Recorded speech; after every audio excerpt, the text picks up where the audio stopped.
Alors, une fois que la ventouse est téléchargée, on va enregistrer sous le... Là, vous avez un fichier iGest. Vous allez faire enregistrer sous, fichier, enregistrer sous.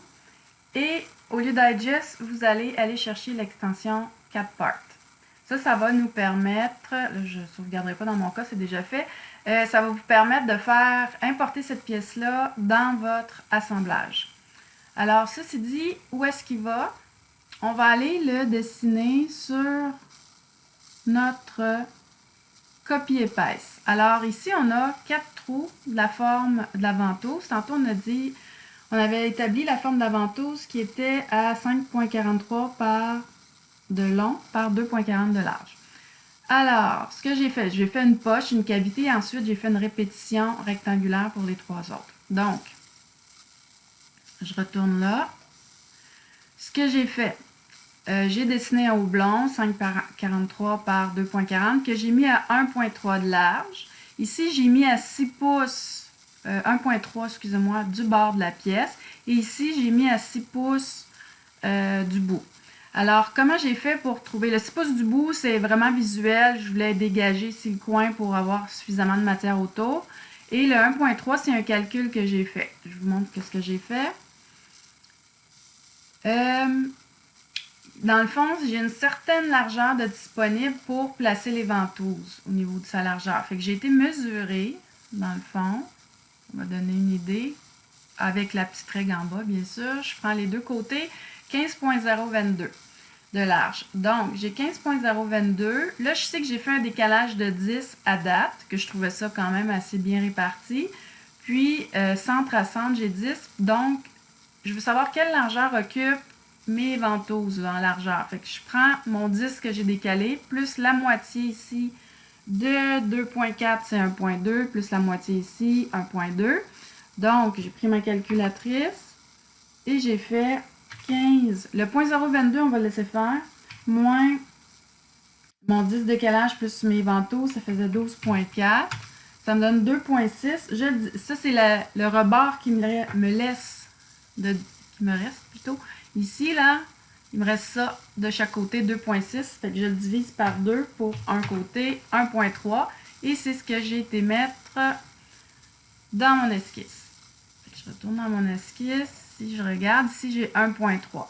Là, on a un trou de la dimension exacte de la ventouse. Là, on va vouloir un petit peu plus de jeu pour pouvoir passer la ventouse. Fait qu'on va faire notre trou un peu plus grand.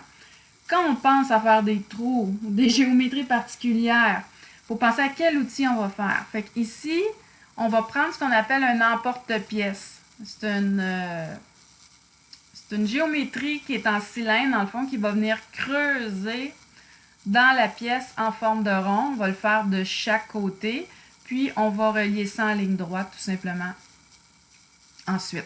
Fait que ce qu'on peut faire, c'est pour faire ça avec l'emporte-pièce, on va prendre une géométrie. Fait qu'on va aller, moi je sais ce qu'on a en bas, on a du 3 pouces. Fait qu'on va faire une géométrie de 3 pouces parce que pour la fabrication, c'est ce qui va être nécessaire. Donc, je prends mon fonction décalage, je sélectionne la géométrie que je veux décaler. Là, ici, j'ai pris l'option, c'est toute la géométrie au complet là, que je veux prendre. Donc, je vais aller ici dans décalage. Là, je pars de 2,4, je vais aller à 3. Fait que c'est un décalage de 0,3 que je vais faire. Là, je vais faire Enter.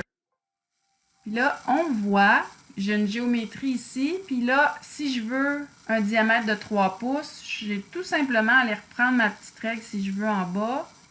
Pour venir de là à là, j'ai combien? Oups, j'ai mal fait mes affaires. On recommence. De là à là, ça me donne 3 pouces. J'ai bien fait mon décalage.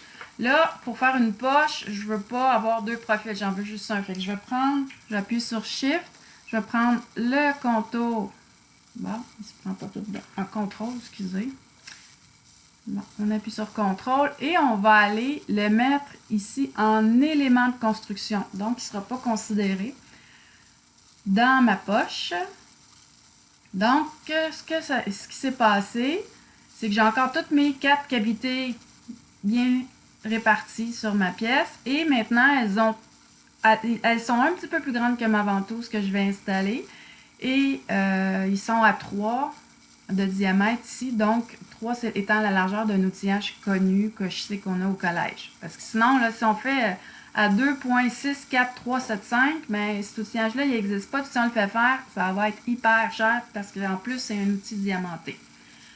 Alors, voilà pour la géométrie. En fait, la modélisation de ma copie épaisse, c'est terminé. Maintenant, on va passer à la structure qui va la soutenir.